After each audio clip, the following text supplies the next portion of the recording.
Yes, yes, yes. Welcome, welcome, welcome. Welcome to tv.freedomnationunited.com. That's tv.freedomnationunited, all one word, .com. I'm your host, Peter Pocklington, your little Johnny Appleseed of Welsh generation know-how and leadership wisdom. We've been talking recently about the way that Jesus went about building the family business, the greatest business of all time. In step 1, we talked about in the beginning was the Word, and the Word was with God. So we should take inspiration from the Word that became flesh, in order to inspire our own words to communicate an impression of increase to all we come into contact with. Step 2, we covered the need to get the word out. So we need to take courage, develop our own messages that are filled with love, and communicate our message with unwavering faith. Step 3, we learned that even the Son of God had his mastermind group. So we need to develop our mastermind group, people with whom we can work together in perfect harmony for the attainment of a definite purpose. Step 4 talked about how he built his leadership team, how we should choose people who hold themselves accountable to higher standards than others would expect of them. And in step 5, the business went beyond its initial community, how that expansion was effort was structured, and his expansion strategy. But today, I just want to take a step back and reflect on what the rules were under which his business was governed. What was his corporate culture? What things were covered in his employee code of conduct? Are you sitting comfortably? Then let's begin. The 10 Commandments. Funny we should be mentioning them, right? Well, it is good business. Let's think about the text as contained in King James's version of Exodus chapter 20, verses 2 to 17. And God spake all these words, saying, I am the Lord thy God, which have brought thee out of the land of Egypt, out of the house of bondage. Thou shalt have no other gods before me. Thou shalt not make unto thee any graven image, or any likeness of anything that is in heaven above, or that is in the earth beneath, or that is in the water under the earth. Thou shalt not bow down thyself to them, nor serve them. For I, the Lord thy God, am a jealous God, visiting the iniquity of the fathers upon the children, unto the 3rd and 4th generation of them that hate me, and showing mercy unto thousands that love me, and keep my commandments.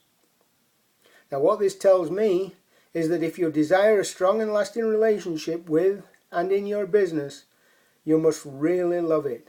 Give it your all.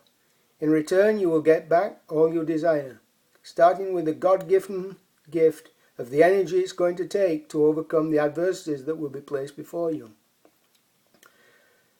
Thou shalt not take the name of the Lord thy God in vain, for the Lord will not hold him guiltless that taketh his name in vain. From my perspective, this reminds me that I cannot be truly successful in business due to my efforts alone. It takes mentorship support. It takes the wisdom of those who have gone before. It takes a team.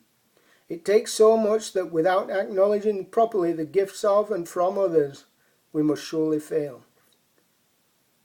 Remember the Sabbath day, to keep it holy. 6 days shalt thou labour and do all thy work. But on the 7th day is the Sabbath of the Lord thy God. In it thou shalt not do any work, thou, nor thy son, nor thy daughter, thy manservant, nor thy maidservant, nor thy cattle, nor thy stranger that is within thy gates. For in 6 days the Lord made heaven and earth, the sea, and all that is in them, and rested the 7th day. Wherefore the Lord blessed the Sabbath day and hallowed it. Now what this says to me is to be efficient in my time organization, as well as not be impatient about my time horizons. Allocate time into your day, every day, for introspection and prayer. Allocate at least 14% of waking time to conversations with God. He reaches out to us in so many wondrous ways. Listen and let him speak. Honour thy father and thy mother, that thy days may be long upon the land which the Lord my God giveth thee. My father taught me that if anything's left over when I die, it just means I died too soon. In other words, be both prudent and wise about your financial life, my son.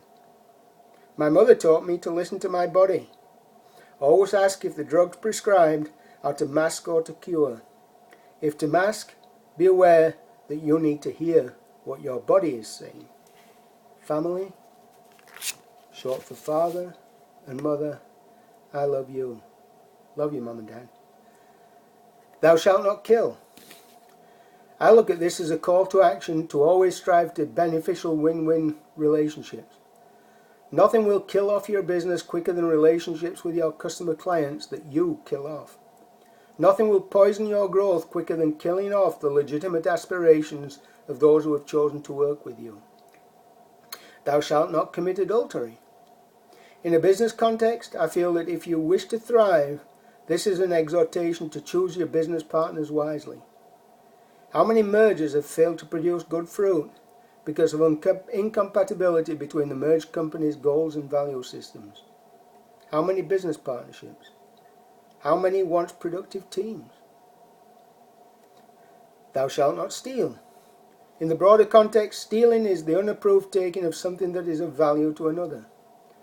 If in your business you are always striving to give something of greater or equal value to that which you receive, then you can't go far wrong. Thou shalt not bear false witness against thy neighbour. Beware in your business of misrepresentation of any kind. You would not want someone misrepresenting you, would you? Neither should you misrepresent others. Always do unto others as you would have done to you. Didn't Jesus make that one easy for us? Thou shalt not covet thy neighbour's house. Thou shalt not covet thy neighbour's wife, nor his manservants, nor his maidservants, nor his ox, nor his ass, nor anything that is thy neighbour's.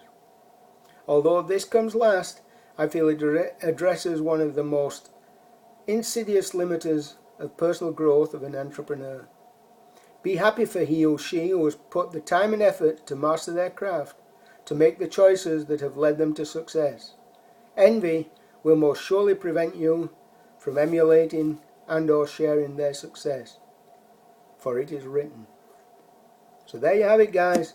The 10 Commandments, a business perspective from yours truly. Am I perfect? No, no way. Do I try? Yes. As hard as I can? Only God knows. But again, if it was good enough for God, shouldn't we be God enough for it? Ciao, my friends. Namaste. I bow to the wisdom of the Spirit within you. Talk to you again.